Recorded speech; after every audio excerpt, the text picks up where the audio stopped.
This wonderful Poetry Street on the Road Zoom experience started off long ago, about almost going into 7 years ago, at a place called the Blue Duck Bakery in Riverhead, New York, where we used to partake in poetry and pastry.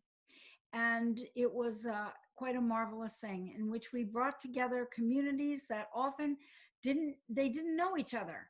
We brought together people from all kinds of communities in Riverhead, that were from academic communities and neighborhood communities, the faith community, the social justice community, and all kinds of marvelous people. And we called ourselves the room without a roof, where every voice is heard. And now, of course, it's the Zoom without a roof. And it has just gone through this wonderful metamorphosis. And it just shows that there is such power in sharing our words together. Some people on this screen are people who had never read publicly before they read at Poetry Street, because what we have always done is create a welcoming environment where everyone could feel at home and everyone's work is respected and heard. And so I just want to welcome everybody who is here for the first time today and let you know that you are part of a community that is going to be growing. I personally am going out to the West Coast to see if I can recruit some new voices for Poetry Street on the Zoom. Welcome everyone to Poetry Street. It's a wonderful time to be here. We have two great features, but I just wanted to say, for those of you who this is your first time here, we appreciate you being here. We welcome you, and we're just so glad that you're here. If you are going to read during the open mic, we ask that you please put your name and your location in the chat. Okay, so without further ado, I would like to introduce you to my co-host, the wonderful, talented, and beautiful Maggie Bloomfield. Hi, everybody. Welcome. Welcome. Happy Halloween. We tried to have a few tricks technically, but we're winding up with a treat, thank goodness. So yes, we have wonderful, beautiful features this afternoon. My understanding, correct me if I'm wrong, Chip, is that we're going to do it a little bit differently today. We're going to have a feature, then we're going to have a couple of people from the open mic, then we're going to have our second feature. And we're going to ask Dr. Mark to start today, and let me tell you a little bit about him. He's been part of our adorable cohort for some time now. And Mark Yaslow, PhD, who we know as Dr. Mark, writes narrative poetry in book format. His most recent work is The Town, and it's the source of his readings today. He also focuses on spiritual transformation, and he's worked on a wonderful, what sounds like a wonderful, wonderful book for 7 years, a spiritual journey in words and photography called Walking the Hill, the Art of Accidental Transformation. Dr. Mark has a PhD in clinical psychology from the Institute of Transpersonal Psychology, an MA in the history and philosophy of education from New York University, and an MA in transpersonal and spiritual psychology from ITP. And he's just a cool guy. So help me welcome Dr. Mark. Thank you. The lion sits under the thorny acacia and looks out on the open plain. From his place beneath his tree, he can see the river, glinting in the distance, meandering slowly down to the sea, cutting the open plain in two. It is a hot day, too hot for hunting. It is time for relaxation, and the wait for early evening. It is time for dreaming. In his next life, he will be a sailor. He will trade this open plain and the life of landlocked survival for the deep, ever-moving sea. In his lion's sleep, he sees sails, black as night above the waves, visible from a long way off, undisguised by clouds or spray. He sees the hull of hardwoods, with bulkheads of oak and cabinets of mahogany, a deck of inlaid teakwood as blonde as a lion's fur. In his dream, he hears the whistle of wind in cable and line. No human voice disturbs this serenade of independence. Sailing in waters as warm as the rolling river shallows in the hot and sunlit part of the world, he hears the roar of surf on reef, rumbling deep and awful, announcing majesty as real as his. And near the rocky coastline, washed by the breaking waves, where gulls swoop and cry and drive at water's surface, lay a seal of familiar hue, his coat shining in the sun, sleeping in the golden warmth on a rock exposed at low tide, dreaming of lions on the open plain. In his dream, the lion shifts uneasily, knowing the presence of a dream within a dream, and awakens with a start to see once again the shuddering shadows of the leaves about him, and the river reflected in the baking breezes, and the empty plain as far as the eye can see.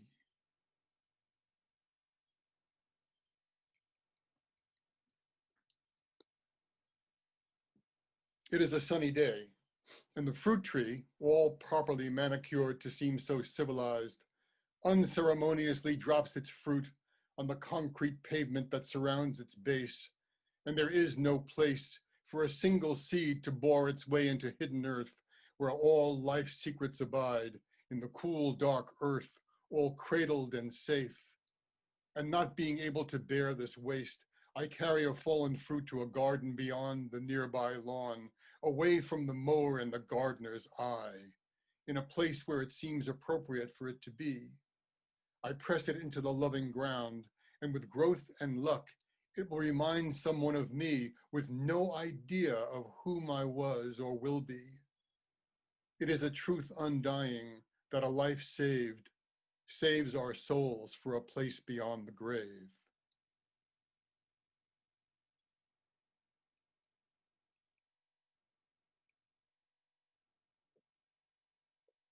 It was morning, and I allowed myself to wake out of the dream that was too sweet to be mine. The day spins and then whirls. Light burns into cool night. It was near midnight when I allowed myself to sleep into the dream that was harsh enough to be mine.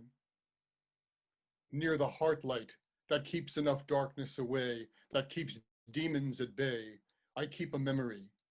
I ask, is the image real? This place, this sense? And then the hero appears, as he actually is, the one with burning eyes, a tattered cloak, a limp that will never heal, a life lived always onward. I ask myself, what happens when heroes get old? And the hero pulls the cloak tighter against the cold rain and limps onward, ever onward. I close my heart.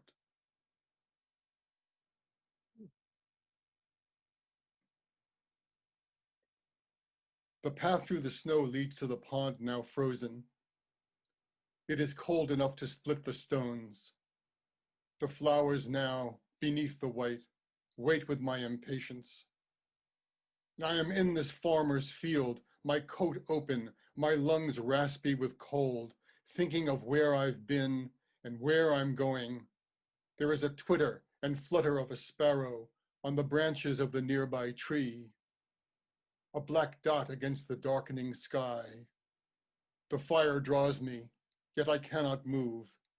Springtime memories keep me rooted in the crystalline crust, wishing I could simply be here, until the mayflies dance again.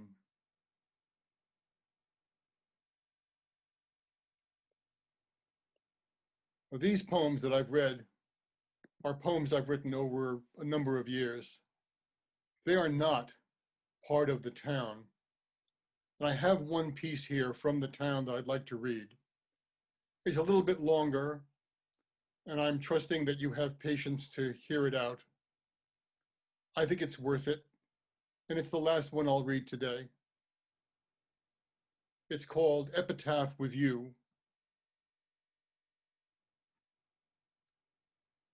I don't know why he sent his driver to fetch me or why he wants me here. I've worked for him in the factory in town 10 years.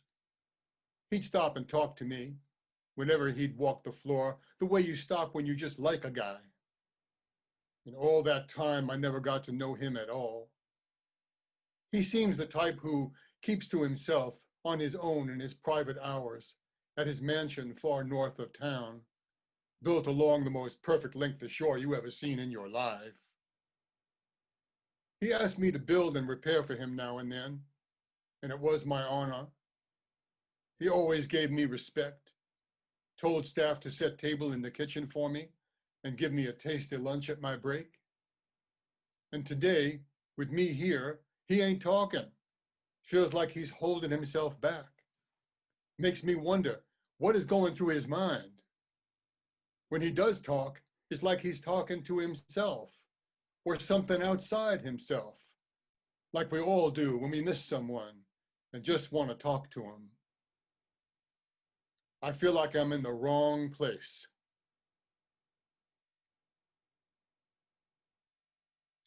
Like this is a private time between him and what's in his heart. He don't talk to me, but he mentions for me to follow him. So I do, but I'm saying nothing. Here he is, old and infirm, holding his memory of her with skin as soft as springtime. He leaves the library of his estate. As he steps onto the back porch, he hears the waves break on the beach. He stares out at the sea with wonder at why he is so keen to bring her into his consciousness once again, when for years he shut her out for fear that his heart would once again take control of his entire being and drag him across salt fields to this place where the water laps the beach at sunset, where he saw the perfection of her youth lit by the afternoon sun. And of all the scenes in his life, all the works and days and tasks at hand, all the men and boys at his command, all the families and friends and enemies too, why is it when all of this is boiled away by age and illness, all that is left is the perfect vision of you? The one who could pour her smile into a cup of tea and serve it with the creamy silk of her kiss on my cheek and stir the tinkle of her laugh in with the sugar, sweet and welcome, and setting that errant curl behind her ear, tell of her thoughts in the moment, those delicate observances that were hers alone, that now echo decades later in the well of memory. I hesitate to pray for forgetfulness, as I dare not wish to give away the times of which I am most proud, for creating the moment safe enough for her to sit so calmly and elegantly and speak her heart without fear of laughter or unfair opinion, and share the very nature of herself. That may have been the greatest work I have ever done on this earth. It may be the best measure of my worth.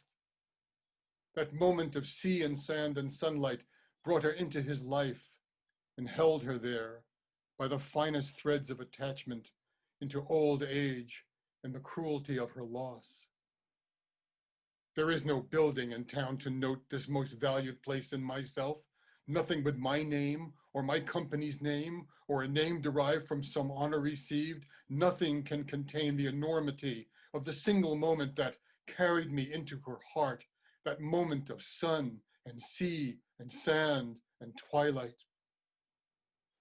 I will be remembered, by some with hatred, by others with thanks for helping families, by still others who were the close few friends who knew me, and only those know that moment, that laugh, that errant curl, that perfect afternoon is all that defines my epitaph. I'm standing behind him when he says these last words. I don't feel right being here at all. I turn to see his butler on the porch. You can tell he's been dealing with this and knows what's going on here. He nods to me. He points with his thumb to the front of the house. His face says, "You want to get out of here now?" Then he bows a little and waves his hand toward the door, real formal-like, because he can see that I am really shook by seeing the boss look like this. I'm not sure what to do next, and that wave tells me I can go. I walk straight through to the car, waiting to take me back to my job at the factory. I take no comfort from this meeting. What was I here for? To see the man like this? He didn't say hello, and he didn't say goodbye. I'm a man you hire to do a job of work. What was my work here? A month later, he is ashes in a box. There's not a single seat or any place to stand at the town's funeral home, even at the stone entry and into the street, and he's told the funeral director to save me a seat in the front row. Me? Why? And on the altar, draped with silk, next to his silver box of ashes, is a picture of himself with a woman who is so beautiful you have to look twice, because the black and white seems to glow. Whoever took that picture was standing in the water, because in the distance his home is under construction. It's the exact spot where he stood that day and talked the way you'd think men of God talk to spirits. There, along the shore.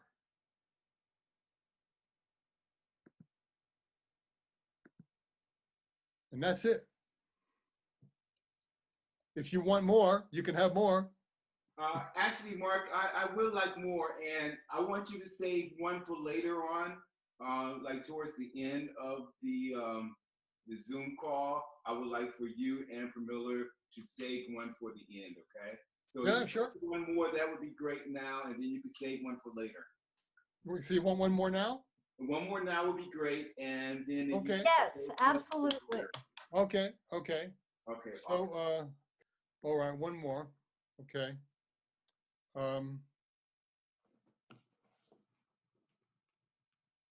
Okay, this is also from the town. The pig named Hermann Goering.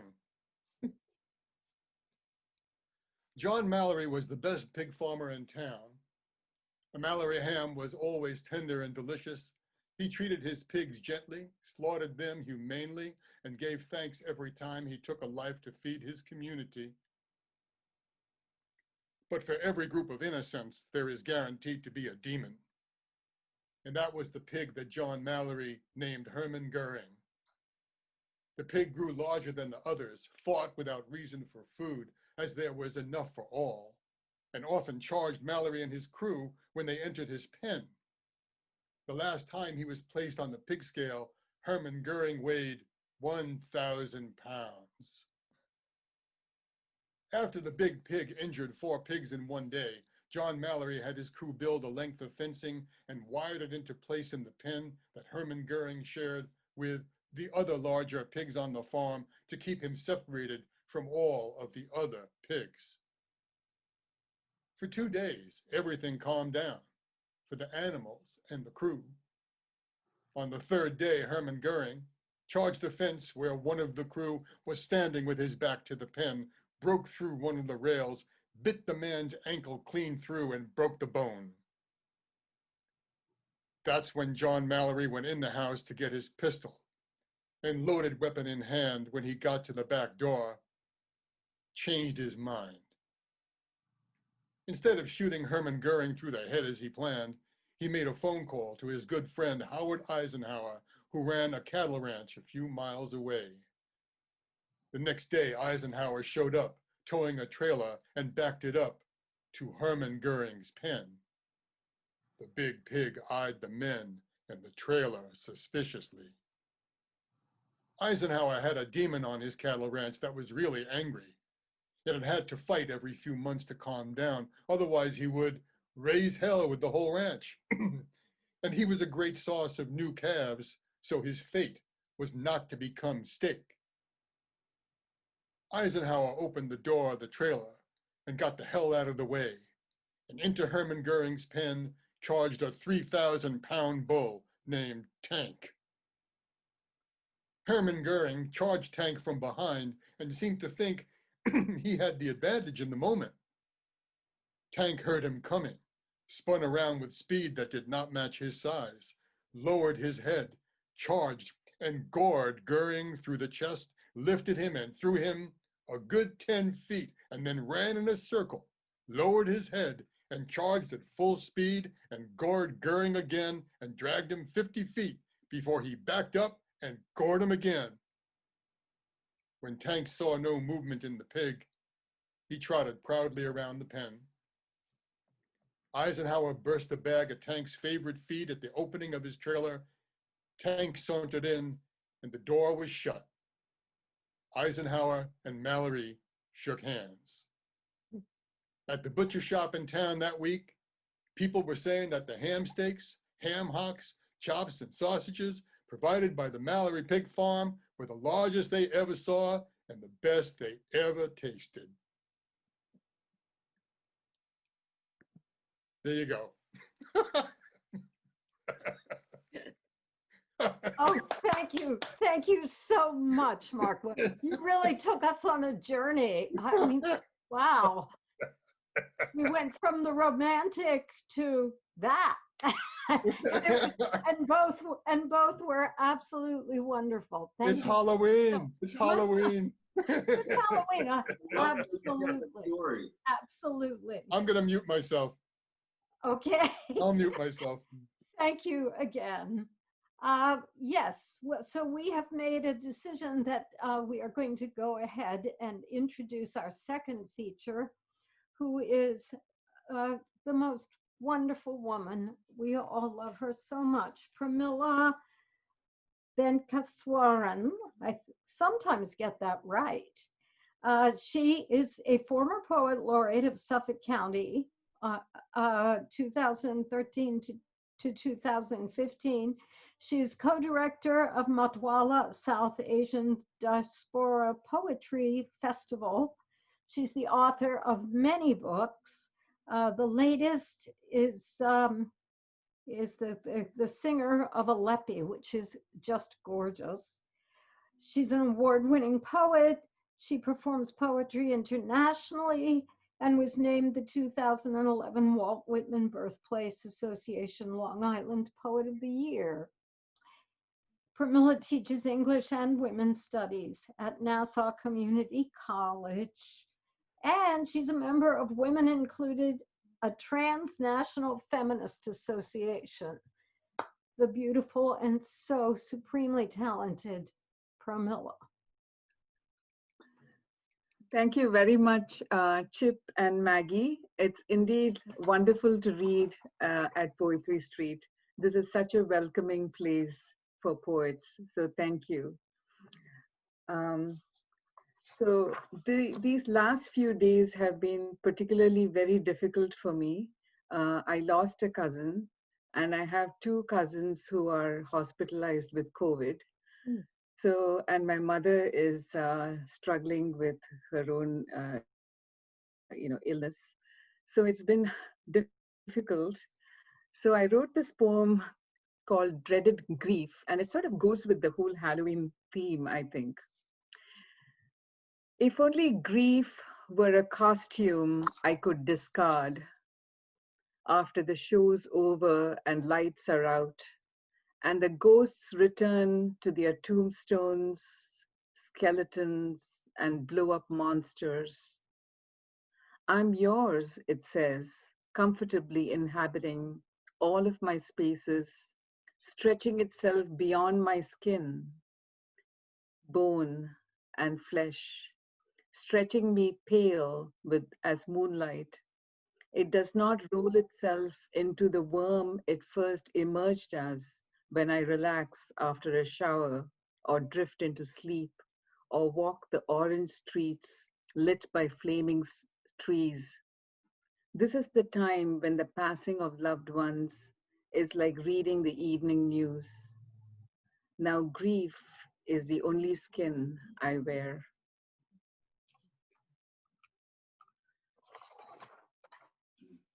Um, there are two poems I'd like to share, and both are on the theme of colorism. And this first one I wrote many years ago when my younger daughter was only like 5 years old.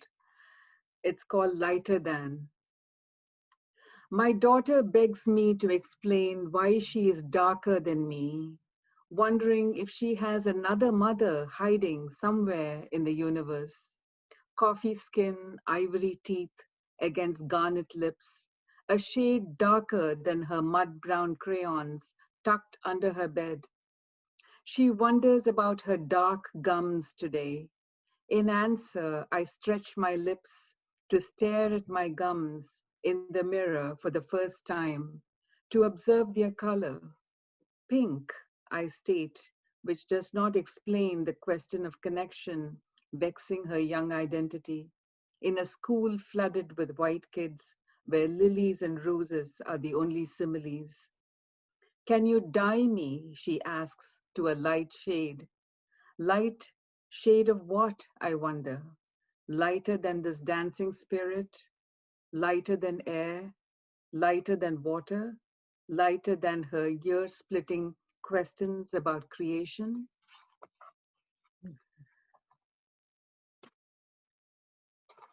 And this next poem is something that I wrote recently, and the epigraph is from Beyonce's music video. It's called Black Parade. I don't know if you've seen it.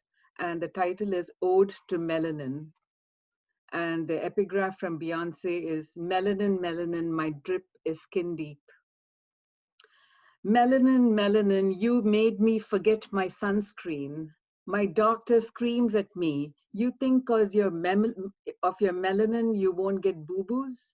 Melanin, melanin, you make me tamarind brown in the soaring sun. I don't wear makeup, why do I need to? You melanin, give me a jolly thick coat. Melanin, I'm sorry my sisters curse you with bleach, but you hang steadfast behind the white paint of ladies on celluloid. I used to be mad at you, but no more melanin, for you make me young and happy to flaunt your various hues of earth. It's just a fun kind of thing, yeah. This next poem is something that I wrote again years ago. Again, it's on the subject of sexism. It's called Against FGM. I want to receive you without the interruption of fences, without dagger tips. The hand that locks and severs my sex bleeds with ignorance. Who can stay the ocean within, with its hidden ports and garish harbors? The sun will be yellow, the moon in its place, the jug of water still when you enter. Only our souls, yours and mine, will toss quietly as we traverse our secret map. The tumbling sky love books talk about will be an understatement.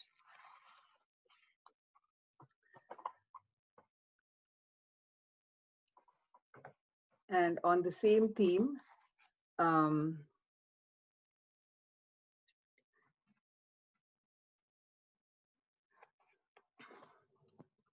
so this next poem is from my book, The Singer of Alleppey.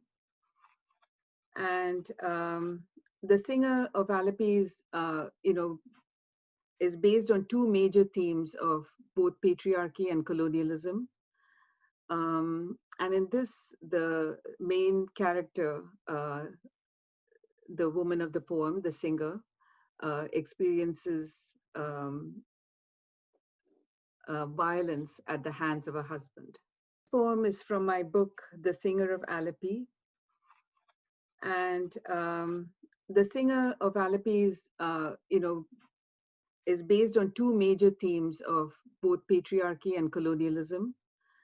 And in this, the main character, the woman of the poem, the singer, experiences violence at the hands of her husband. Oiled hinges. Pick up the wash, shake out each garment, hang it on the line. Lift each dried plate, cup, bowl, place them neatly on the shelf. Put away notebooks and pencils lying on the floor. Roll the mats, dust and mop. All is clean, you say, as if this will wipe memory. The temple dancer's dark fingers around his hips, his fair form pressing her down, her full lips. I am the ravished wife standing by the door.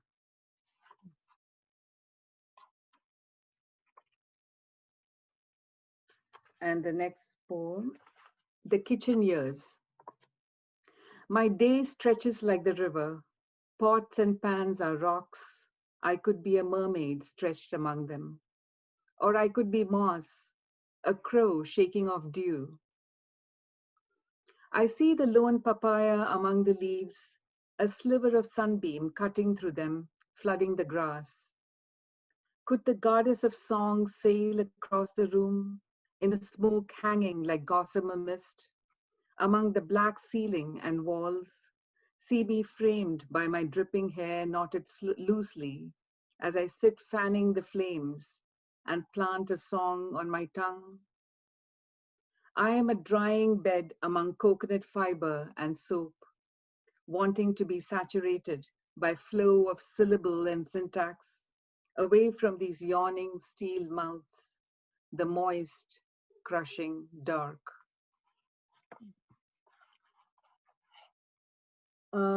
So the main character, the singer, who happens to be my grandmother, lived during the time of the British Raj, which is the early part of the 20th century. And so during that time, there was a nationalist movement going on around India. So I tried to pick up on the historical and social background of her life. So this next poem, I imagine her writing a letter to one of the freedom fighters, whose name is Sarojini Naidu. She was also the first Indian woman poet to be published in English. This is called Letter to Sarojini. The things I love in your poems, nightingales, peacocks, bangle sellers, bangles. I have yet to see a nightingale here in my corner of Kerala.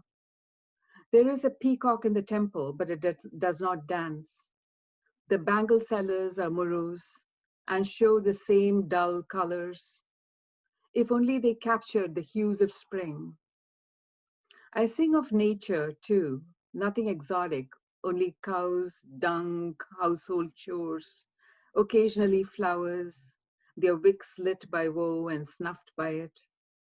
I too hear the cries of vendors, am lured by snake charmers and seduced by royalty. Love pulses in your lines, but the rhythms and the rhymes, so sweet, sweet, hide too much like parda. I too get tempted to escape into my lines, visit a glamorous past, even if it may only seem so from this distance, lift the veil off the faces of beautiful begums, peek into their love letters, describe lovers in the classical style. Why don't you write about our struggles in our homes, our country ruled by whites who don't understand our lives, your feelings about Gandhiji, your friends, your favorite haunts, your house, your family? Are you happy, sad, excited at the urgency you see in the papers of more arrests, more marches, more unjust laws, more terror? Why no mention of our salt, the jangle of our chains, odors of dark spaces, prisons, sweat, crowds, cramped hearts, and cities, blood on walls, in speeches, in mothers' cries. These too can seduce.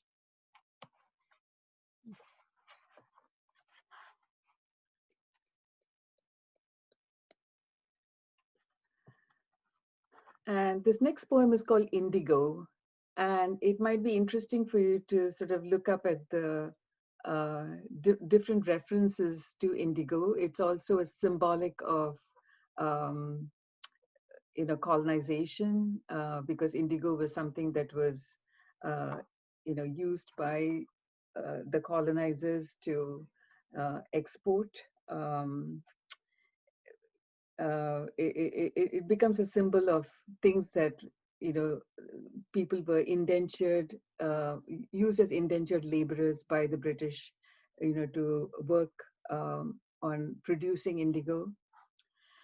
Indigo, tear this room open. You will hear agony and flight. Smell the stale odor of sex, dank clothes on the lines that have seen fierce monsoon. Pierce the center of this house with a sword. Your blade will pass air thick with cooking, smoke, sandalwood, and myrrh before it sticks into a vermilion flow. Tear my heart open and you will turn blue with the assault of hoarded thought, blackening arteries in its wild, storm-ravished muscle. You will pine for the delicate scent of skin. You want your tongue to astonish.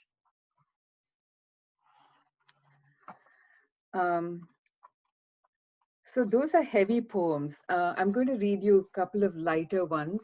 This one is called Boat Race. So in the area that my grandmother grew up in, it's famous for boat races. So people from all over the world come there to watch the boat race. And yeah, the boats are launched. The fishermen's bodies are alert, oars poised, whistle, a flock of crows shoots up, air unlocks, the fleet torpedoes into the swimming light. The air is thick with song, feet tap to the swish of oars and voices. I open my wet palms and wipe them on my sari. Sweat beads decorate my forehead, race down my face. My heart quickens as bodies crane to glimpse the winning boat. The song of the rowers coils around my brain. My blood a crazy drum, faster than the rhythmic beat of percussion on the shore, cheering the rapid oarsmen. Tom tom, tom tom, tom tom, tom tom. I'm hanging on the ledge of explosive clapping as men spill out of catamarans, merge into a crowd that knows how spirit wrests itself from the body. Relatives scatter. The women are gathering their kids and heading home, turning their backs to water, transforming into fish or fowl in the gloaming.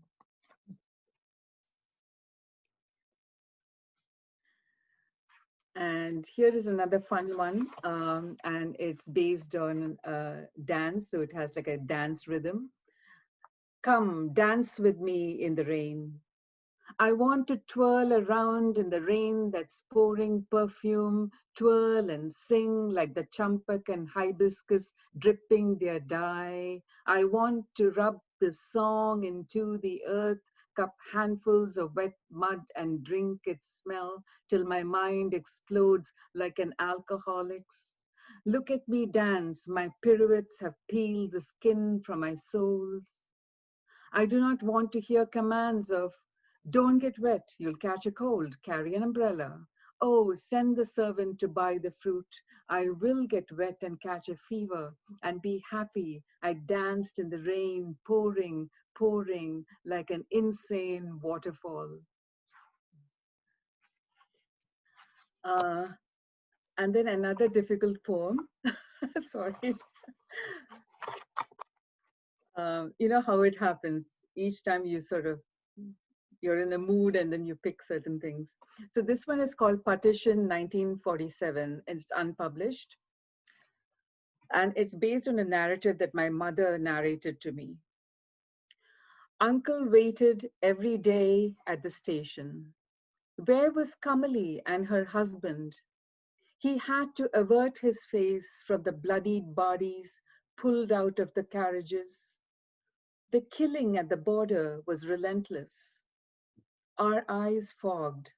Then what happened? Did she come? One day she appeared from behind the smoke and ran towards him. And we breathed once more. Families still leaned towards the tracks, eyes fixed to a distant spot.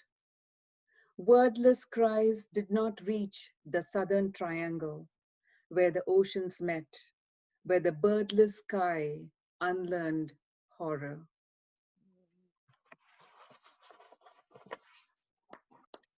And this next poem, again, is a newer one. It's called Satyagraha.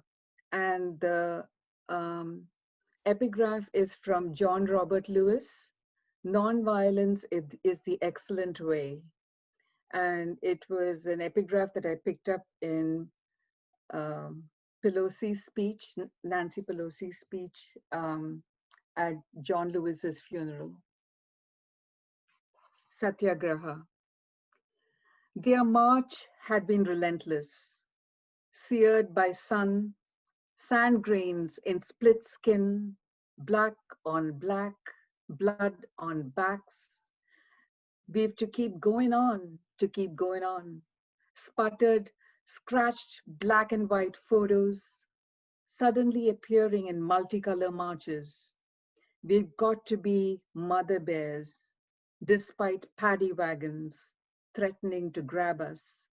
Hear Satyagraha, skipping borders, taste iron as we keep insisting on the truth.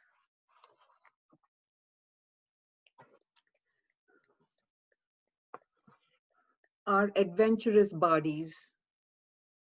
In old age, we shrink, I realize, as I see her on my CCTV camera, a tiny person in a large bed, her non-functional legs under the covers, her frame collapsing as she sits upright.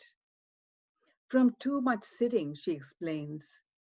The nurse lifts her and places her in the wheelchair, as if lifting a small black bird from its nest. When I was small, I could barely peer over the top of her body as she lay curled. I want to walk again. Her remark floats over continents and reaches me in New York. Now, as I sit at the window watching the sun tumble into the horizon, I can smell her sweat as she once trudged through the snow across Smithsonian, plastic bags around her feet stuck into sodden boots.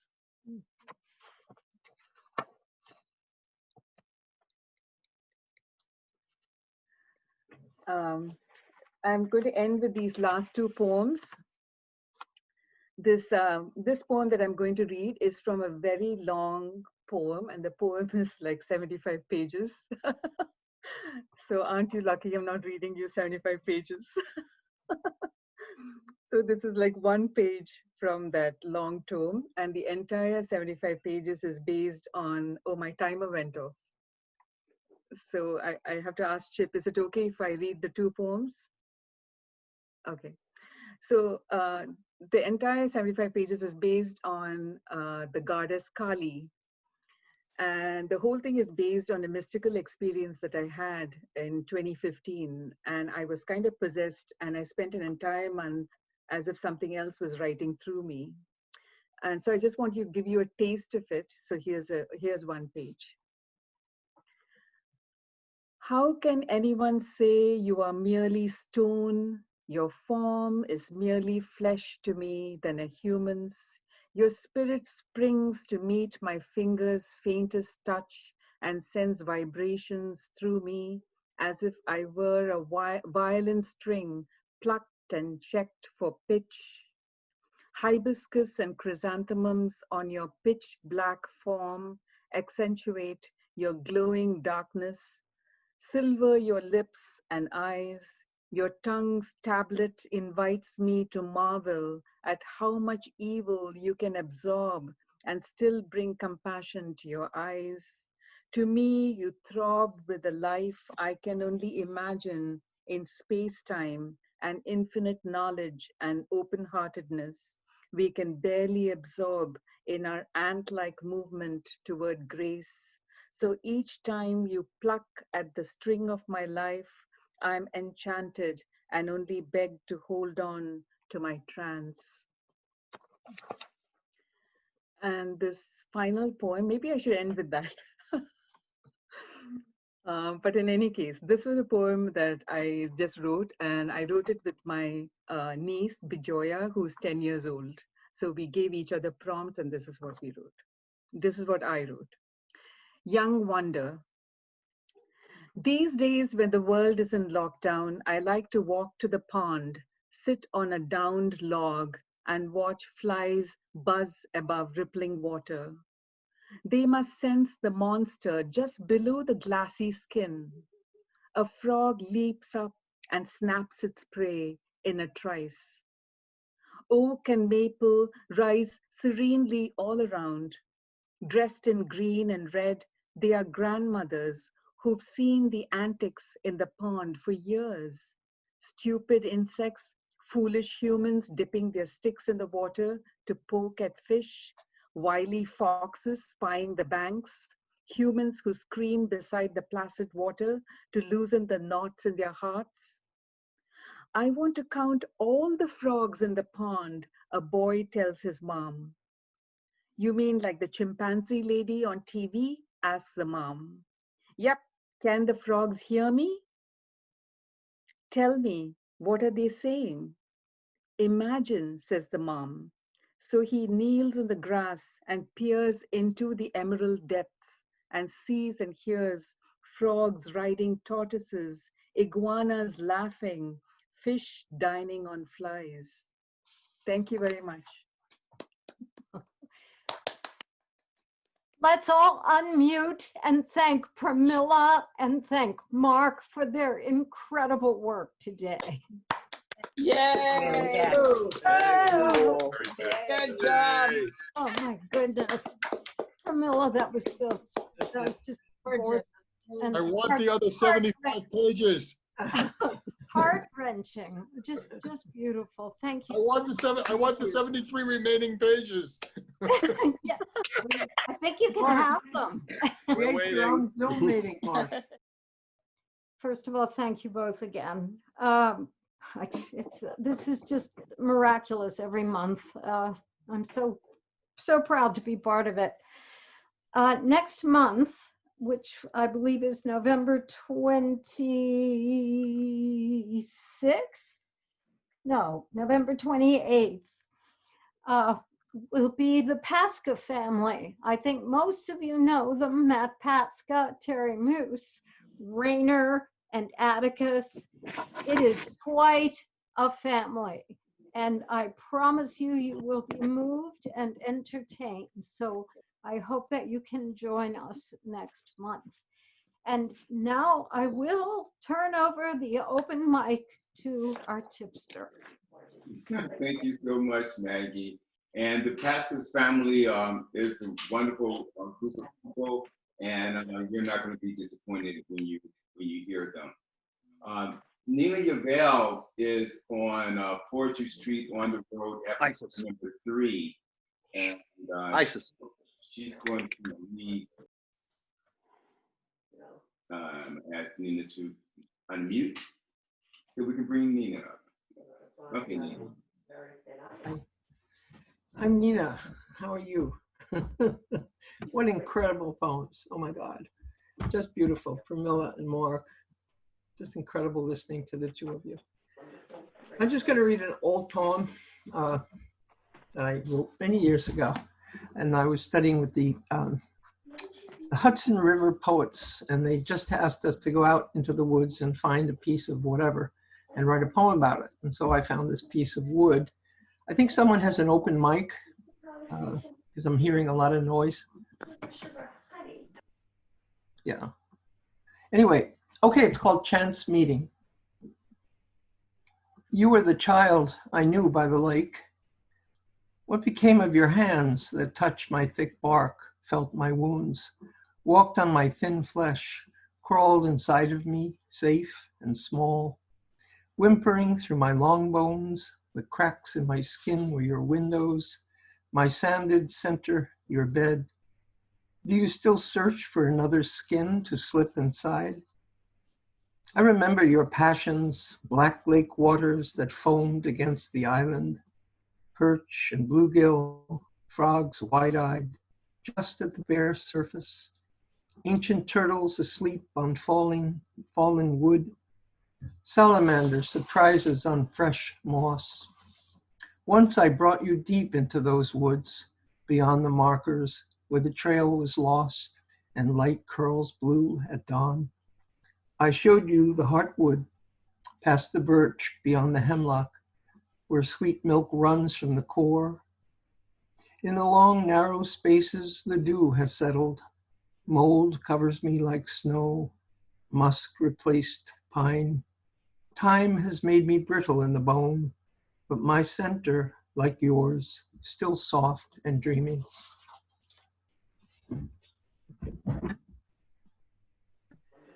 I'm just going to read an old poem that I wrote many years ago. And I was studying with the Hudson River poets, and they just asked us to go out into the woods and find a piece of whatever and write a poem about it. And so I found this piece of wood. I think someone has an open mic because I'm hearing a lot of noise. Yeah. Anyway, okay, it's called Chance Meeting. You were the child I knew by the lake. What became of your hands that touched my thick bark, felt my wounds, walked on my thin flesh, crawled inside of me, safe and small, whimpering through my long bones? The cracks in my skin were your windows, my sanded center, your bed. Do you still search for another skin to slip inside? I remember your passions, black lake waters that foamed against the island, perch and bluegill, frogs wide-eyed, just at the bare surface, ancient turtles asleep on falling wood, salamander surprises on fresh moss. Once I brought you deep into those woods, beyond the markers, where the trail was lost and light curls blue at dawn. I showed you the heartwood, past the birch, beyond the hemlock, where sweet milk runs from the core. In the long, narrow spaces, the dew has settled. Mold covers me like snow, musk replaced pine. Time has made me brittle in the bone, but my center, like yours, still soft and dreamy.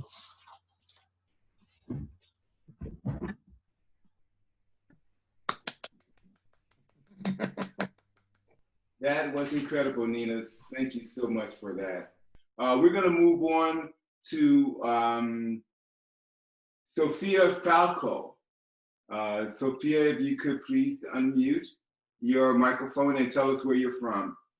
Hi, yeah, I'm from Aptos, California. Have a poem to share from my manuscript. My chapbook was released in December 2019, but I want to read something newer. Cool. It's titled Farewell.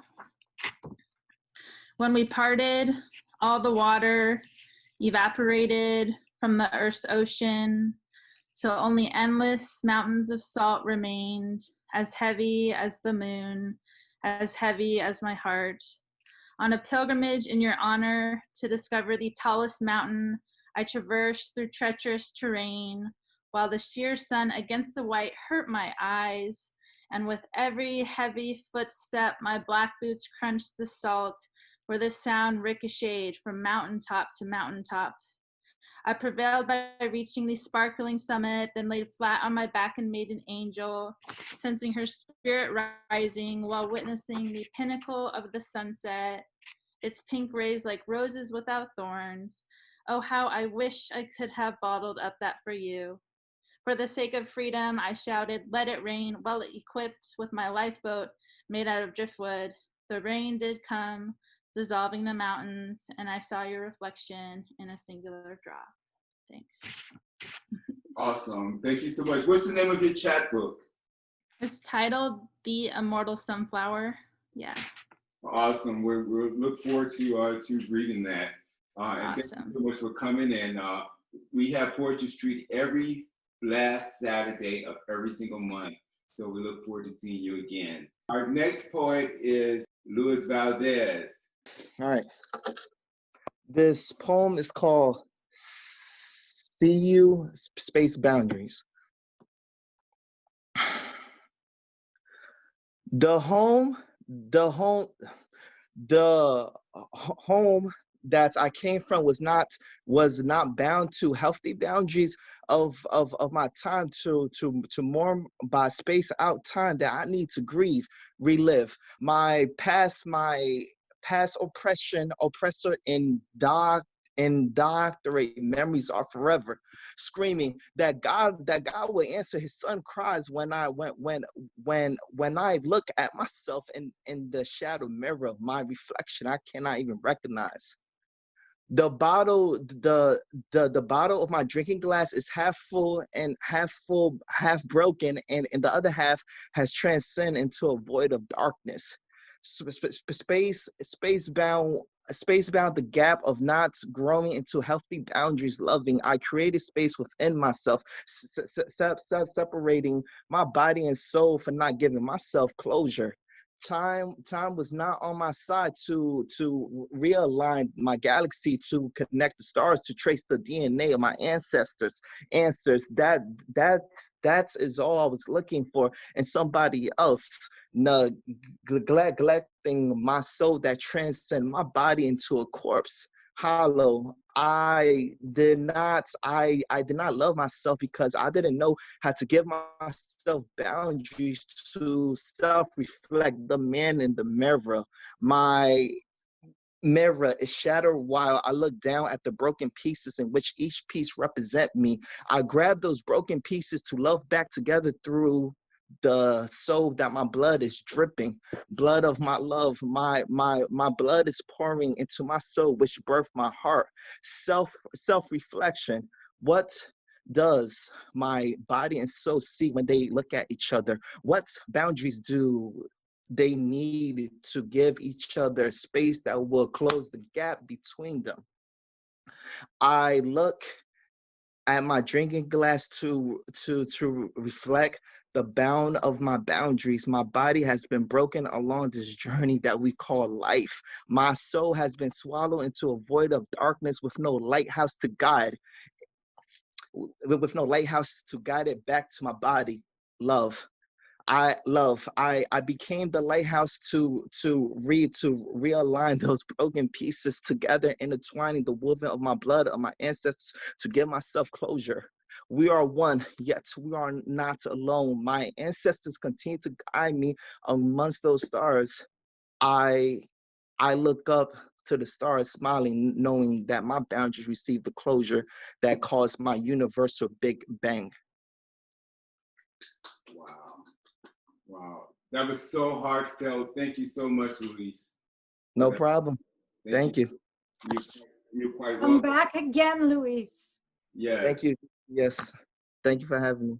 You're quite welcome. So next we're gonna ask Doreen Spunken to please unmute herself. Thank you, Jim. Another fabulous afternoon. My goodness. This is an older poem, but I think it's apt. It's called Paired Dreams. I remember the twin dreams we shared. Long time to plan, longer to effect. Rivers of life sucked us down to the bottom. Stones cut our softest moments. We bled, turned the river red. I walk beside still waters, contemplate the noble intent of youth. our plans for peace. We thought we'd end the evils, and here we are drowning in demons. The Halloween superstores beckon. I am tempted to pretend, tempted to disguise myself, disappear into the morass of mortals, the morality questionable. A week after the Day of the Dead, elections will be held. I quit my dreams. I want to run to the mountain's edge, look down, see only ocean, look up to a closer sky. I need to shout a song of joy. I hear the lyrics in my head. There will be no music this day. Nice, nice. Doreen, you have another one for us? I could. Okay, great, yes. All right, let me grab, this is a poem book, okay. This is my only, so far, book. This is a poem called Hair, and it appeared in Gail Teller's anthology Toward Forgiveness some years ago. Hair. Today, a gentle breeze combs my hair. Remember how those knots challenged your hands? Hands that never meant to hurt? But I would cry out as the comb dragged its way through my waist-length curls, and I doubted your love, could not see through the pain. A child's ignorance is lifted, but it takes almost a lifetime. We pull the combs through heads of hair we swear we'd never harm. Our children serve as teachers as we finally learn our parents' love in spite of pain, the loving kind it takes so long to comprehend and to forgive. Thank you so much for that, Doreen. I would like to read something from the Nassau County Poet Laureate Society Review, Volume 8, 2020. I have a poem published in here, and I'm just so over the moon about my first piece of poetry being published in this book. So I'm going to read from the book. The name of the poem is Thoughts of a Mongoose. It's on page 54. Beware the poison that's found in the whispering meadows of the flowering lies, restricted by hovering hills, closely watched by luminous skies, the spreading of daffodils and seeds of dandelion, naively playing wild games of nature tamed only by design, used by the sun's bright rays, a reflection unkind. Clouds waltz their way, shadowing the trap of the mischievous thoughts of the mongoose prey, as persnickety as the wind blows the perfume of danger and escape the harvest spray. While baby monkeys cling tightly to their mother's lap, raging rivers, rapids continue to flow down towards the valley where mouths continue to flap. Thank you. So this poem was actually a metaphoric poem, and the premise is gossip. So our next poet is someone I really love to hear, and his name is Bill Batcher. Mr. Hello. Batcher. Yes. Okay. I'd like to, in the last 4 years, we've had our fill of atrocities. Each day there seemed to be a new shocking revelation that captured the headlines. But the next day, that one was forgotten as some other, even more shocking horror was uncovered. So you can be forgiven if you don't remember the incident that prompted this poem a year ago. It's titled, Thank You, President Trump, as told to Bill Batcher. Mr. President, I wish to applaud your compassion as evidenced in your executive order, October 13th, 2019. Because of your courageous action despite opposition, even from members of your own party, I am no longer held in a cage, no longer sleeping on the hard floor, no longer hungry, no longer left to wonder what my captors are thinking and saying in a language I do not understand.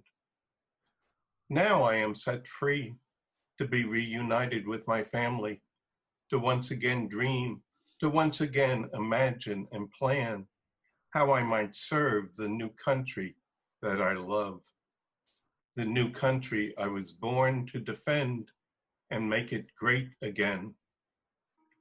Yours sincerely, ISIS terrorist, former prisoner of the Kurds. Wow. Thank you. Bill, you never cease to amaze me. Awesome, awesome. Thank you, too.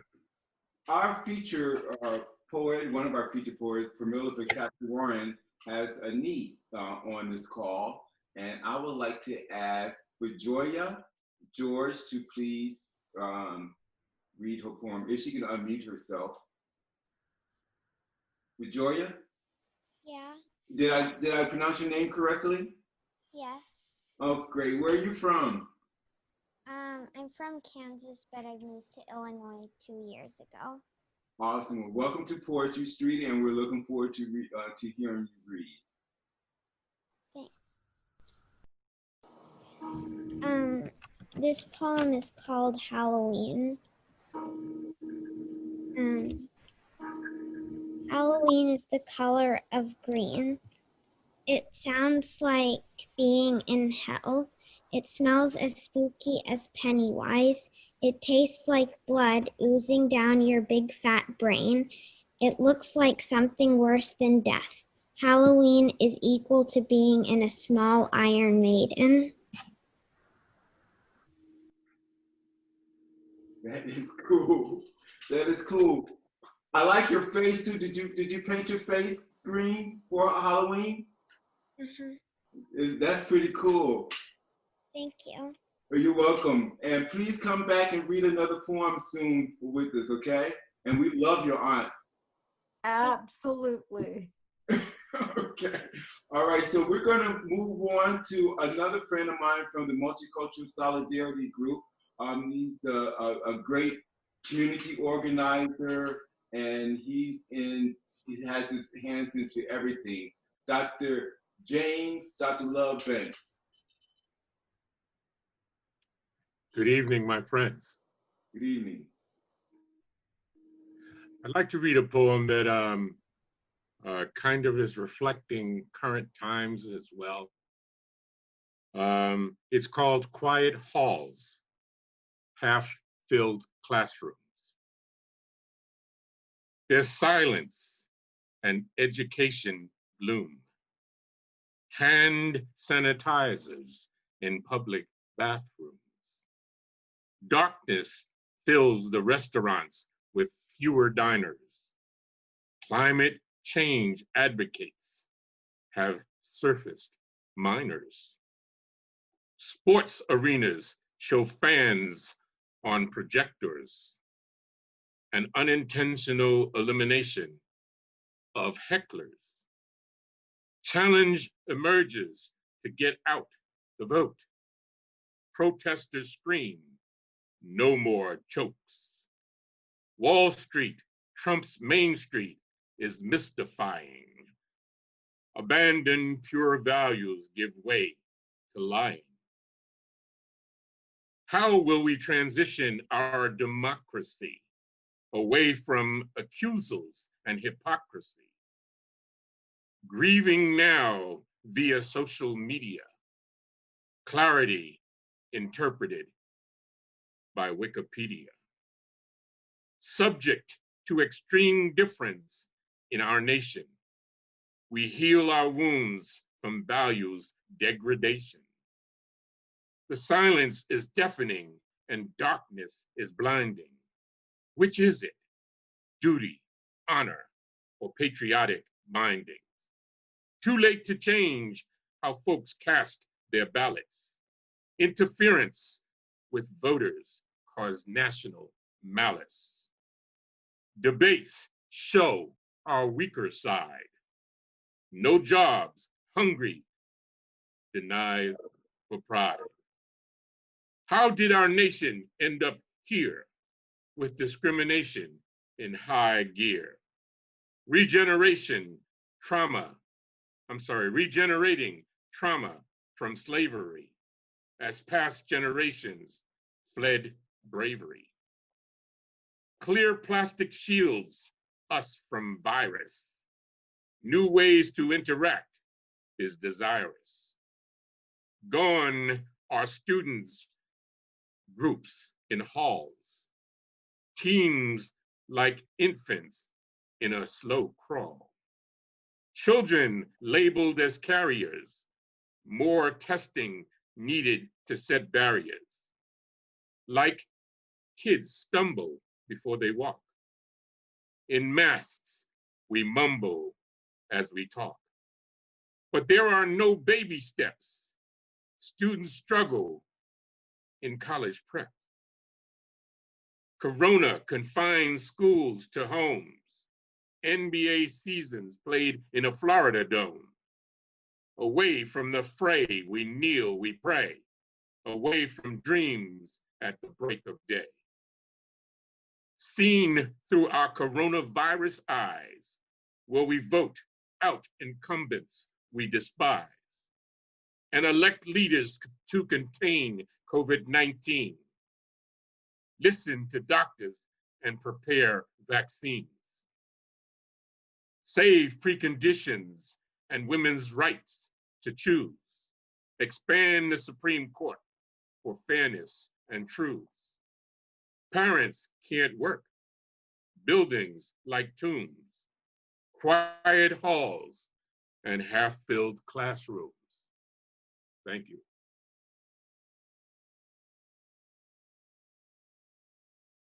Thank you so much, James. That was awesome. Thank you. Thank you. We're going to move on to Elaine Winston. Elaine, where are you from? Can you unmute, please? I am here, and I grew up in Rockville Center, right here on Long Island, where I am. Great. I've really only written poetry as scribbles in my diaries, and it was only since the lockdown that I started to put together some of the notes I had written into poems. And I wrote from a little girl because my mother was a teacher, and from the first day she taught in Rockville Center, her first days she started teaching poetry. So, I've written some poems. This poem, I'm a professor at Hofstra in the business school. I teach business statistics, so I much more enjoy writing poetry. This poem is about growing up in Rockville Center in the 1970s, and it was a very difficult time. Rockville Center was going through some very tough times with segregation. My mom was very liberal. My dad was very conservative. And so as a little girl, that was always juxtaposed in growing up. And this poem is called Growing Up. I'm going to apologize if my internet connection is a little bad. Growing up, look up at the sky tonight. Stars glittering, segregated from the light. Parents afraid to let children out in the dark. There is only a glow from the TV show. Music and bars in town shut down. Silence opens the door for thoughts of the past and lessons cast. In the schoolyard, we played double Dutch jump rope, not tangled or tripped, clear-eyed and having fun. And I didn't notice if you looked different. I waved as the bus left to take you home. My other friends were not there, and they never shared they were scared. Martin Luther King Jr. visited our village, and there was no room for me to hear him speak about equality and courage. That year, my brother's friend Russell came over to play, and from school, we walked to our house with the white picket fence. Russell lived in a place called the Projects. Barriers were built at their friendship's expense. I remember when we were teenagers and a special kindness lit your face. We walked hand in hand in a world that held no embrace. It was dark everywhere. We didn't care. My dad said he'd kill himself, knowing the odds. Mom was quiet and played songs from a prior day. I said goodbye, not knowing why, and you stopped coming by. The fortune tellers declare stars belong in the crystal ball with lies that are told what the future will hold. And prejudice is not just a word, it is taught at birth, reminded day after day. I wonder if we were friends today, would you invite me over to play? Thank you. Thank you. Come on back, Elaine. Chip, you're muted. Okay, that's what you get when you switch between pages. You get lost and you can't find your way back to Zoom. But here you all are in your own living rooms, and I'm in mine, and we're all together apart. So next, we're gonna have Gladys Henderson to come on and share her beautiful poetry. By the way, Elaine, that was awesome. Awesome. Fabulous. Thank you so much. Gladys. It was a wonderful day today, and what a great reading. I'm so lucky to have had a chance to hear your Mark and Pramila. It's wonderful to see you again and to hear you again, and it's so great to be in the fire of the poetry that always keeps us warm. Waiting out the night. 1. From across the lake, a loon's call, one whose measures cuts into my futile sleep. A welcome guest this evening, as my lover soars away in deep slumber, and I am left alone to face the midnight arcade, its bolt thrown open by searing pain, its transmuted outpouring swimming to the surface, waiting to be caught in the trap nets of my mind's theater. Its skillful web trolls deep into the stratum of my history, leaves nothing unearthed, haunting images tremor my body, sees all vestiges of peace. 2. Whose faces are these that stare up at me in brutal contempt or surprise, the long line of those who wished more from me than they received? They swim with me across the ciborium of night. Their faces taunt me with their regrets. Perhaps another reincarnation will provide the landscape to repair my failures, erase the ghosts that walk with me now. 3. No, there is no one to awaken this evening. No one wishes to see my wounded palms or broken body, or to hear me recite the names of those who excoriated my innocence, rented my hope of salvation to someone who didn't even want it to begin with. I wait for the pain to leave, for sleep to break the cycle. Again, the loon calls. His refrains mend my isolation. At last, I fall free and rise with his songs into healing sleep. Thank you. Thank you so much, Gladys. Thank you. Thank you. Next, we're going to ask JR. I think his name is Jody. I'm coming up, Steph? Yep. Here we go.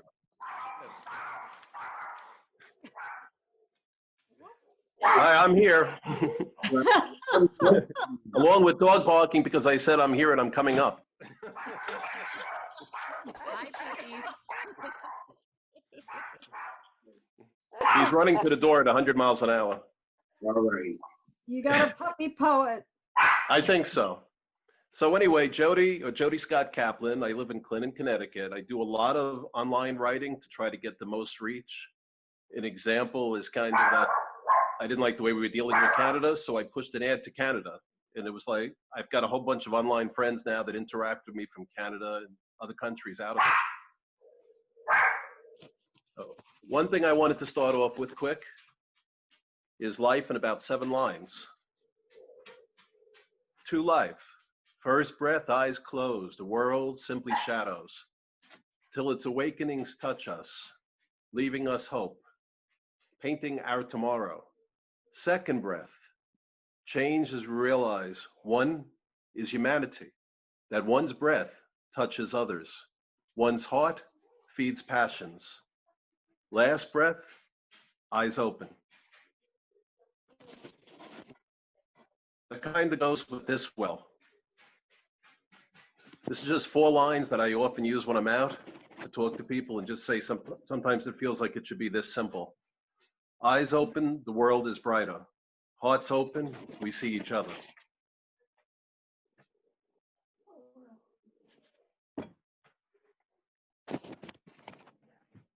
Everybody hear me okay? Yeah, that was pretty awesome, man. So, all right, go to, I just want to read I don't want to take up everybody's time, but I just want to read 2 poems. Okay. They're very dimensioned. The breeze one day whispered softly, where are my friends? Where are the clouds? The blue skies so brilliant. They invite sunrise to paint. The birds high up dancing, the tales that teach, that tell of the winds of change, the wonders of old, the timelessness of love and loss. The light that whispers on through hearts, kept there like lockets, tales of yesterday, stored in the earth's cycles itself. Spring's renewal, fall celebration of change, of preparation, winter's crystalline gifts, though chill, they warm our hearts. Summer simmers as if a celebration, a song of wandering, of bounty, of love found. For what better gifts than being at peace at one with? Seeing the beauty that surrounds, the wind whispered once more, is love only what we've been told?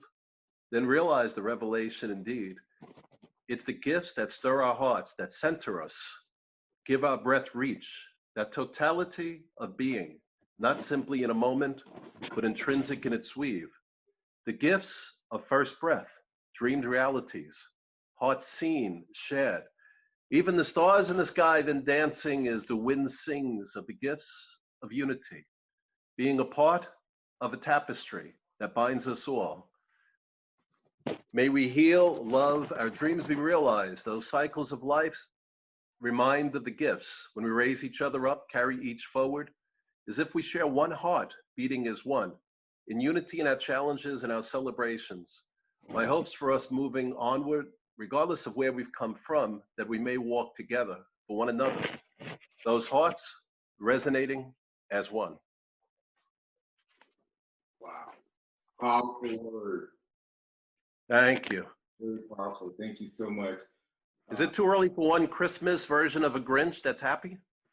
Okay, sure. We can take one more. Okay. Okay, no problem. It's quick. I have to get into it though. It's got a bit of a rhythm here.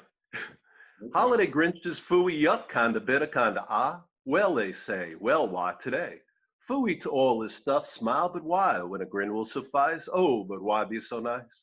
Well, I guess it too will pass. Fooey, maybe, maybe, maybe not. Fooey, well, maybe. Even my heart will see the gifts of community. Just bear with me for a bit. I may not quite fit. May not quite be what you expect from me. Yet my heart may need to be shown some love too. For a puzzle I may be. Unlocked still beauty. Maybe not a classical piece, simply fooey, a bit of ah, and I, wondering why. Thank you all so much. It's great being here and I appreciate everybody. Thank you so much. And please come back and visit us again and share again every last Saturday of the month. And also check out the website, poetrystreetontheroad.com. And we have a YouTube series with the same name. There are 9 separate episodes. And our next person on the episode on this call will be Bubby Brown, who's one of our founders of Poetry Street.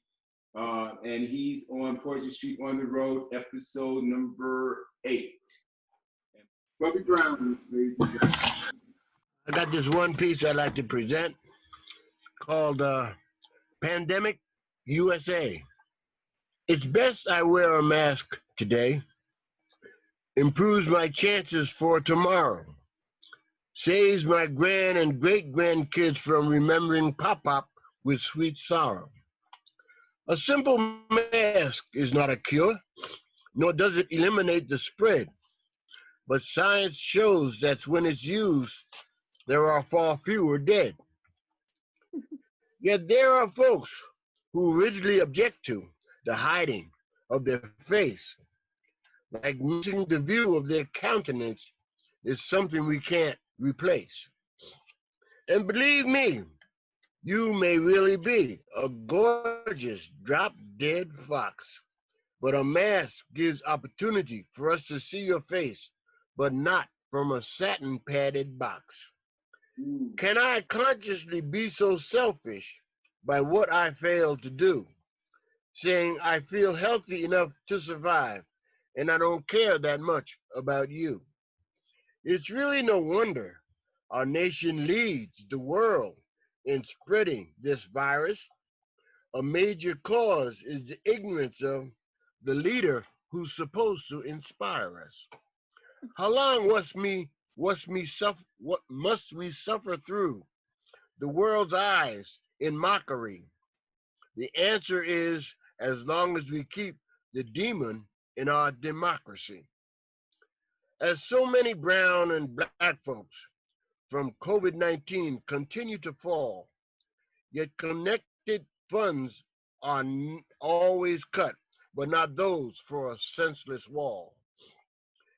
And I remember oh so clearly hearing from a lying mouth that the wall would totally be paid for by our neighbor to the south.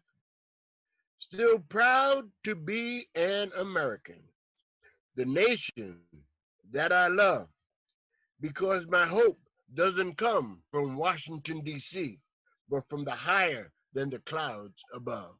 Thank you. Thank you so much, Bobby. Our next poet, Susan Dingo, found on Poetry Street. Please bless us with a poem or two. I'm so moved and honored to be here. I would like to read 2 short poems, and these are from my book In Pilgrim Drag. Is easily available wherever Amazon books are sold. This is called Restoration. We will overcome every trauma. My teacher wrote the book. Protective factors include optimism and faith. 82% of people encounter trauma. Some stressors might be intergenerational or culturally based. Damages require tools. The conservator places the drawing in water so absent of acid, it's almost dry. If I were that drawing, I would float beneath the light, grape leaves shining. Destruction doesn't always win. Look for clues you did survive. If I am to be restored, I must be perfectly honest. Pincers lift me to a table. I lie beneath wood blocks. I see the fibers, Japanese paper winnowed down to a single cell, placed by a tweezer, smoothed by the slurry from hypodermic. Where the wound began, it reaches me. And I would like to read this poem called Googling Zion. It begins with a quote from Psalm 137, verse 1. By the waters of Babylon, there we sat down and wept. when we remembered Zion. This is Googling Zion. While we are driving, you ask what Zion means. This name so common out here. A church, a town, a bowling alley, where redwoods pierce the sky on the mountain, across from Mount Hood in the Pacific Northwest, where you live. Your son in the back seat listening as we drive to his ball game. And I promise I will Google it, but I forget. Until this morning on the East End by the Peconic Bay, I Google Zion, a small mountain in Jerusalem where the Ark of the Covenant was placed, the hill of Jerusalem on which the city of David was built, God's dwelling place. If only the history of Zion were that simple, although at the Mount Zion bowling alley in southern Washington, it is easy to rent shoes and bowl a frame or two, where the Ark of the Covenant is placed. So if you want to find it, you have to go there. Wherever the blessed covenant dwells, sacred and apart, yet always with you. Zion, the mound where your son stands to pitch for the first time and 2 generations watch from behind home plate. Thank you so much, Susan. Melissa Longo started with Poetry Street years ago. And she was an intern, and now she's the social media specialist of Poetry Street on the Road, and we're so glad to have her here with us. So, Melissa Longo. Hi, everyone. Thank you, Chip. Happy Halloween, everyone. And if you don't like Halloween, then happy day. I'm sharing a poem that I free wrote the other day, so I don't know if it makes sense. And I'm gonna play my kalimba for everybody. This is called Reaction. Traction, traffic control, remote controller, emoting, snowstorm, and oasis, centering not only the lane, but the self. Sabotage at its finest service. A cervix, certainly a good idea. As long as it's like Carrie, when those who grill someone become the entree. Notable cause, crisscross cigarette smoke. A natural mask. Better to see you, my dear. Better to see you in whatever way. Flip-flop hopscotch. Have some butterscotch. No, not the butterflies, but I can see why you would confuse the two. It's all a part of the fermentation process. Processing the fires. Thank you, everybody. Thank you so much, Melissa. You are just freaking awesome.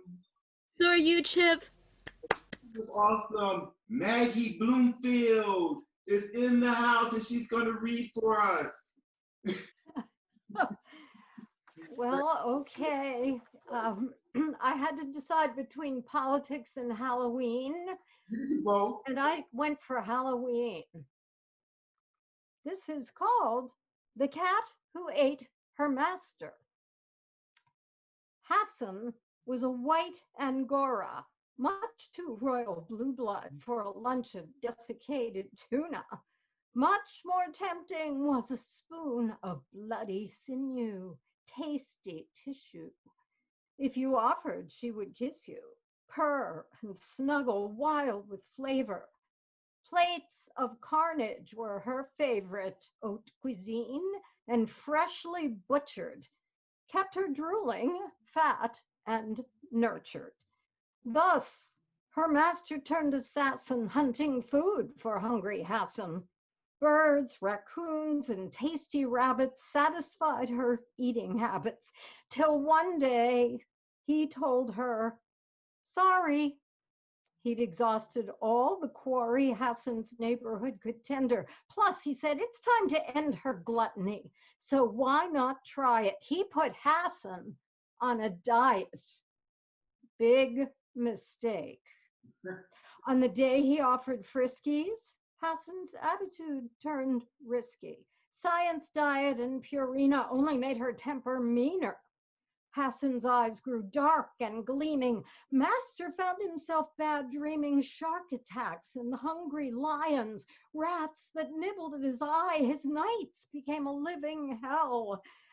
Hassan herself did not seem well, crouched in corners, staring blindly like a cat who'd lost her mind.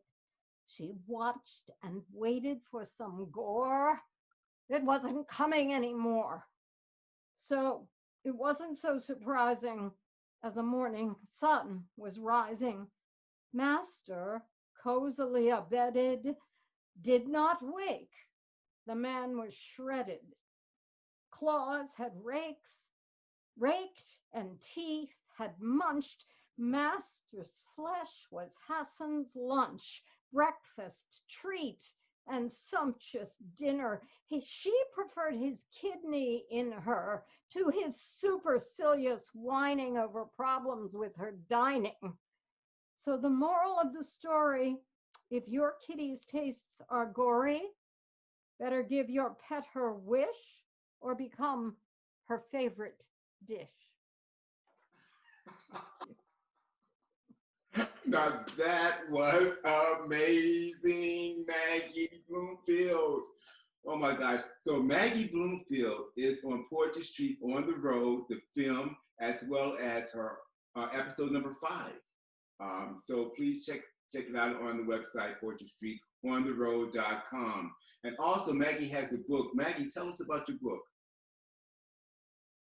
My book is called Sleepless Nights. It was published by Finishing Line Press in May, and it too is available on Amazon. Thank you. Wow, yeah, thank you so much. If there's anyone else that would like to read another poem, just raise your hand, okay? And we'll get you in. We really appreciate you. And now we're gonna go back to Dr. Love. The first little one is called Following His Orders. Remove the ocean's voice of dread. Replace it with streams of love instead. Within us are places where people are equal. Also in there are biases and evil. None of us are pure or immune. Orchestrations of weddings, even in June. Massage relationships in honor of flags. Protest statues that offend and snag. History and oppressive memories, stoking the feeling, white supremacy. Border law, taking kids from mothers. Immigrants denied, rejoining others. Seeking asylum for sons and daughters. This done blindly following his orders. Thank you so much.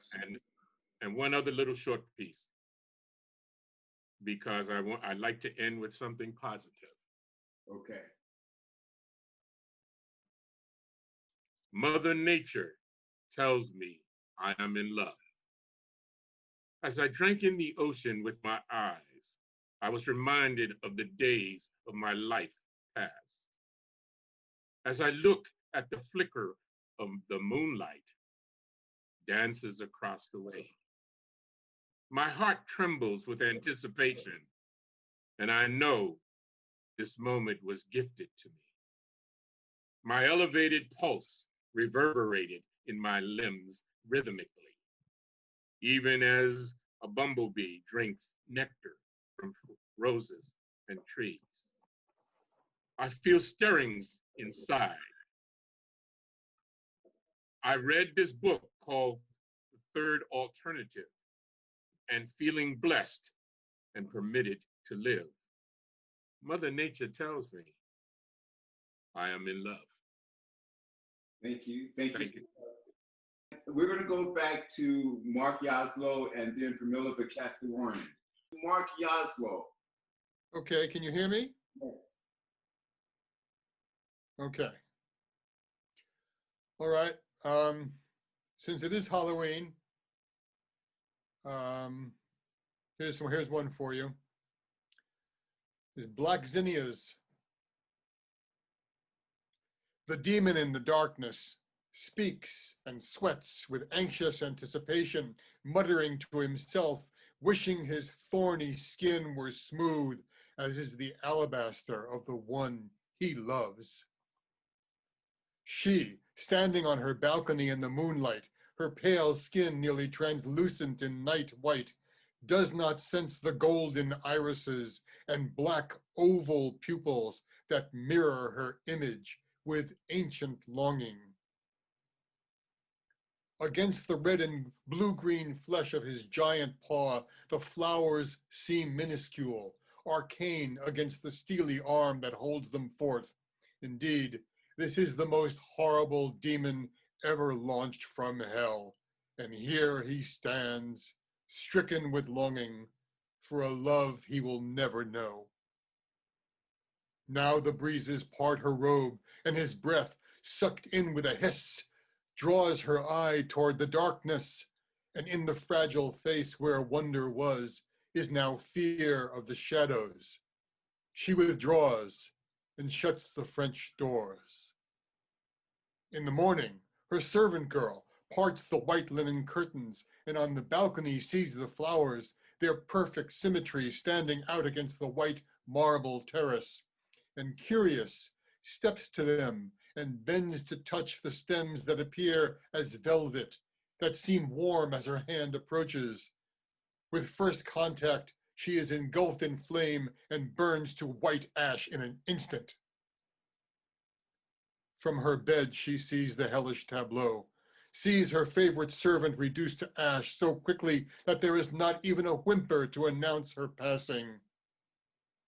Only the black zinnias remained on the balcony, where they have been for 500 years to this day. And nightly, in the dreaded darkness, the demon mourns and will for eternity. Okay, if there's an audio book, I'm getting it. Glad you like it. The book is so smooth, Mark. Thank you so much for that. You're welcome. Okay, Pramila Venkateswaran, please. Thank you again, everybody. Thank you, Chip. Thank you, Maggie. Chip, you've been an amazing host. I'm going to read you a recent poem I wrote with my niece in our writing group. This is called Autobiography. The prompt was baby, and so this is what came out. I was a ball passed from hand to hand. Unbelievable, 9 pounds, they cooed. My mother placed a black dot on my cheek to ward off the evil eye, fed me arrowroot and formula, and watched me grow chubbier than any infant in the neighborhood. Most of all, I fed on strangers. How cute, never seen such a fat child from such a thin woman, as she wheeled me up and down the city. When my hair grew, my mother twisted it into 2 tight plaits and put me in frilly dresses and set me in the compound to play hide and go seek. I cried when I could not find her, and when she appeared with outstretched arms, I clung to her so tightly she could not change out of her sari to go to bed. Thank you. Thank you so much. Thank you so much. And just a reminder, Pramila has a book, Singer of Alapy. Did I say it correctly? Which one? Oh, Yeah, Singer of Alleppey is available from Shanti Arts Publishing or from Amazon. Oh, awesome. Great. Thank you so much, Pramila, and thank you so much, Mark, for being our features today. Thank you so much. Check us out, poetrystreetontheroad.com, our website. Check out the founders page. Check out the About the Poets. You can have all the bios of the poets in there as well. Once again, just like to say thank you so much for coming on to our Zoom Poetry Street readings. We invite you back next month where we have the Pascal family, and that's going to be on November 28th, and we're seeing your email. Once again, thank you. Please be safe out there, everyone. Thank you, everybody. This was incredible.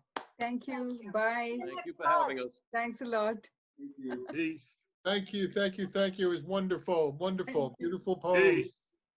Thank you, Pramila. Thank you, Mark. Pramila. Thank you, Mark. Good to see you. Thank you, Gladys. Pramila. Mark, Good to see It's you, so good to Gladys. see you.